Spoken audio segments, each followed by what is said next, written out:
NDTV Rajasthan पर आपका स्वागत है। झालावाड़ में बड़ा हादसा हुआ है, 7 बच्चों की मौत हो चुकी है। जर्जर हालात में ये स्कूल चल रहे हैं राजस्थान में, क्या कहना है आपका?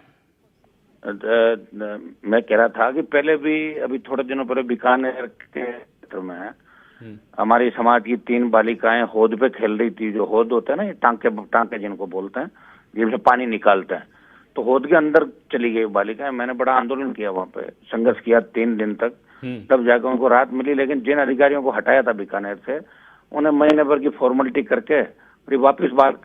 राजस्थान में बीजेपी की सरकार है, दिल्ली में बीजेपी की सरकार। अभी तो शासन के पास ये फीडबैक ही नहीं है कि कौन सी स्कूल जर्जर भवन है, कौन सी स्कूल जो है। ये क्या करते हैं कि कुछ बजट देते हैं दिल्ली से, स्टेट गवर्नमेंट रिकमेंड करता है, कुछ दिल्ली बजट देता है, कुछ स्टेट देता है, कुछ एमएलए एमपी फंड होते हैं।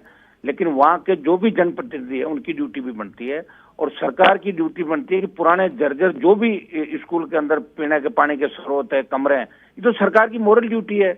अगर बच्चे छत गिरने से, स्कूल ढहने से बच्चों की मौत हो जाए, 7 के लगभग ऐसा आंकड़ा आ रहा है, और कई बच्चे गंभीर घायल है।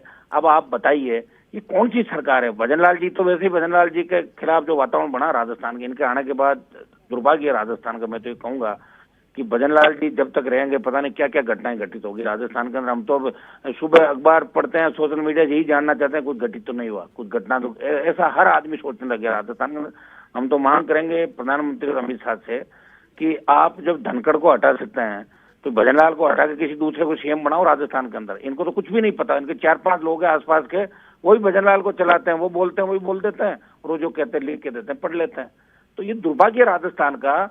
और झालावाड़ जिसने हमेशा बीजेपी को सांसद दिया, वसुंधरा जी का इलाका है, हमारे बिरला जी का इलाका, कोटा से बिरला जी भी लोकसभा अध्यक्ष वहां से आते हैं।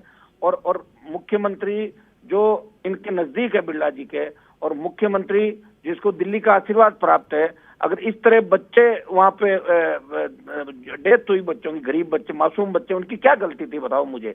मैं मांग करता हूं कि 1-1 करोड़ रुपए बच्चों के परिवार को दिया जाए, 1-1 करोड़ रुपए, नौकरी, और इनके खिलाफ गैर इरादतन हत्या का मुकदमा दर्ज किया जाए। जो वहां पे टीचर थे, जो अधिकारी थे, डीओ थे, बीओ थे, और उनको सलाखों के पीछे रखा जाए ताकि राजस्थान में दोबारा ऐसी घटना नहीं होगी। मैंने नोखा की बीकानेर की घटना का जिक्र किया था। 3 जाट समाज की बालिकाएं जो होद पे बाहर खेल रही थी, नन्हे मुन्ने बच्चे, उसके अंदर डे गए, अंदर चले गए, और वहां आसपास कोई ड्यूटी पे नहीं था। अगर ड्यूटी पे होता तो उनको निकाल लेते बच्चों को, लेकिन 1-1 घंटे टीचर लेट आए थे। ये दुर्भाग्य राजस्थान का। मैं तो कह रहा हूँ भजनलाल जी के आने के बाद राजस्थान किस दिशा में जा रहा है ये आप रोज देख सकते हैं। मुख्यमंत्री की तरफ से एक लेटर जारी किया गया था 10 दिन पहले, और आदेश जारी किए थे कि इस तरह के जो जर्जर भवन है उनको चिन्हित करके मरम्मत कराई जाए।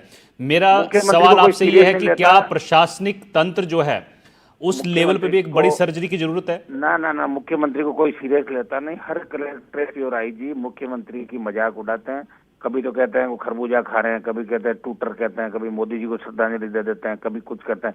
मुख्यमंत्री का पूरा परिवार, सीएमओ सेवा तो हटानी वहां से, लेकिन अभी भी गंदगी पड़ी है दुनिया भर की। ये तो जमीनों के धंधों में लिप्त हो गए सारे सारे। पैसा कैसे इकट्ठा किया जाए, इसी में पूरी भारतीय जनता पार्टी राजस्थान में इन्वॉल्व हो गई। इनको कोई मतलब, इनको पता है आने वाली सरकार इनकी नहीं बनेगी। सर सदन चल रहा है आप दिल्ली में, सर सदन चल रहा है दिल्ली में, आप हैं, क्या मुद्दा उठाएंगे आप? इस तरह के जर्जर स्कूल जो पूरे देश भर में ही, राजस्थान की बात क्या, पूरे देश भर में ही अगर कहीं भी जर्जर स्कूल हो तो बच्चे जो हैं उनकी जान जोखिम में ना डाली जाए और तुरंत ऐसे स्कूलों को बंद किया जाए या मरम्मत की जाए। उठाने की, लेकिन निश्चित रूप से मंडे को कब उठाना लोकसभा अध्यक्ष आप भी जानते हैं, कोटा से आते हैं। लेकिन मेरा प्रयास पूरा रहेगा कि इस मामले को उठाऊं। मैं झालावाड़ के एमपी से भी बात हमारी नहीं होती साहब, क्योंकि वसुंधरा जी से हमारे पुराने झगड़े, लेकिन मैं वाया मीडिया बात भी पहुंचाऊंगा कि वहां के सांसद, जो लोकल विधायक, लोकसभा अध्यक्ष और भजनलाल जिसमें लोकसभा अध्यक्ष जी का बड़ा आशीर्वाद है, तो ये जो घटनाएं घटित हो रही है निश्चित रूप से राजस्थान को गलत दिशा की ओर ले रही है। कांग्रेस बीजेपी ने अब एक तय कर लिया, एक बार तुम राज करो, एक बार हम करें। ये राजस्थान के अंदर लूट खसोट चल रही है। ठीक है, बहुत बहुत शुक्रिया बेनीवाल साहब आपका एनडीटीवी राजस्थान से बात करने के लिए। सुशांत हमारे साथ लगातार बने हुए हैं। सुशांत, हनुमान बेनीवाल भी कई तरह के सवाल उठा रहे हैं और वो तो सरकार को सीधे निशाने पर ले रहे हैं और कह रहे हैं कि मुख्यमंत्री को सीधे कटघरे में खड़ा कर रहे हैं। देखिए वो राजस्थान में जो उनकी पार्टी है उसके नेता हैं आरएलपी के, और वो सवाल उठाएंगे, वाजिब भी है और सवाल जो है वो प्रासंगिक भी हैं, क्योंकि राजस्थान में ये बात शिक्षा मंत्री ने भी मानी है कि बहुत सारी इमारतें जर्जर हैं और उनके लिए 200 करोड़ का बजट चाहिए। हनुमान बेनीवाल और इससे पहले हम प्रताप सिंह खाचरियावास को भी सुन रहे थे, उन्होंने भी मृतक बच्चों के परिजनों को 1 करोड़ रुपए की मांग की है। लेकिन सवाल यही कि क्या आर्थिक सहायता से उन परिवारों को जो जख्म मिले हैं वो ठीक हो पाएंगे, वो भर पाएंगे? ये जो उन परिवारों के लिए बहुत मुश्किल समय है। लेकिन क्या बाकी जो स्कूल चल रही, क्योंकि अभी ऐसा नहीं है कि राजस्थान में बारिश का दौर पूरी तरीके से ख़त्म हो गया, अभी भी अलर्ट जारी है और बहुत सारी ऐसी दूसरी स्कूलें संचालित हैं जिनकी इमारतें किसी भी क्षण किसी भी पल ढह सकती हैं, उनकी छतें कमज़ोर हो गई हैं। बहुत सारी ऐसी इमारतें जहां से पानी छतों से टपक रहा है या बच्चे पानी से भरे हुए स्कूल में पढ़ने के लिए मजबूर हैं। तो सरकार को तुरंत प्रभाव से इस घटना से सबक लेते हुए बाकी सभी जगह ऐसा एक एक्शन बनाया जाए, एक ऐसी नज़ीर पेश की जाए जिससे पूरे तंत्र को ठीक किया जा सके। ये अलग बात है कि चिट्ठी 10 दिन पहले जारी हुई, जिला कलेक्टर को हम सुन रहे थे, वो कह रहे हैं कि मैं पता लगाऊंगा कि क्यों नहीं शिक्षा विभाग के अधिकारियों ने इस स्कूल की तरफ ध्यान दिया। ये जांच का विषय है, जांच करवाई जाएगी।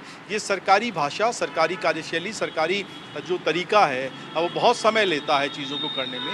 तुरंत एक्शन लेने की ज़रूरत है। एक अपडेट अभी भी कि मुख्यमंत्री फिलहाल नहीं जा रहे हैं, लेकिन वो पूरा लगातार मॉनिटर कर रहे हैं। वो अधिकारियों के संपर्क में हैं, शिक्षा मंत्री से, जिला कलेक्टर से उन्होंने फीडबैक लिया है और वो ज़रूरी कदम उठाने के लिए कोई ऐसा ब्लूप्रिंट ज़रूर बना रहे होंगे जिससे सिस्टम को, तंत्र को ठीक किया जा सके।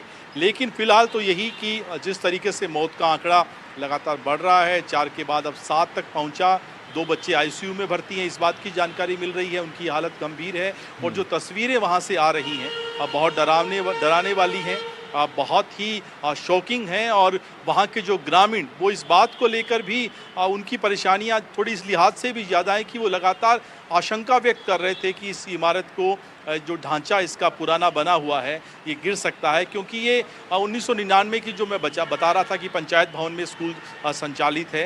हालांकि एक हिस्सा ठीक कर दिया गया था, पक्का बना दिया था, लेकिन एक हिस्सा अभी भी पुराना था और जर्जर हो चुका था और वहीं वो हिस्सा गिरा है। लेकिन उससे भी चिंताजनक बात ये कि कैसे स्कूल टीचर्स को जब बच्चों ने बताया, जब वो बाहर खड़े थे कि कुछ कंकर पत्थर गिर रहे हैं, आप स्कूल टीचर जब आगाह करने के बाद भी उन्होंने ध्यान नहीं दिया, तो ये इससे बड़ी लापरवाही अब क्या कही जाए, क्योंकि बच्चों की जिम्मेदारी संस्था प्रधान की, स्कूल टीचर्स की होती है।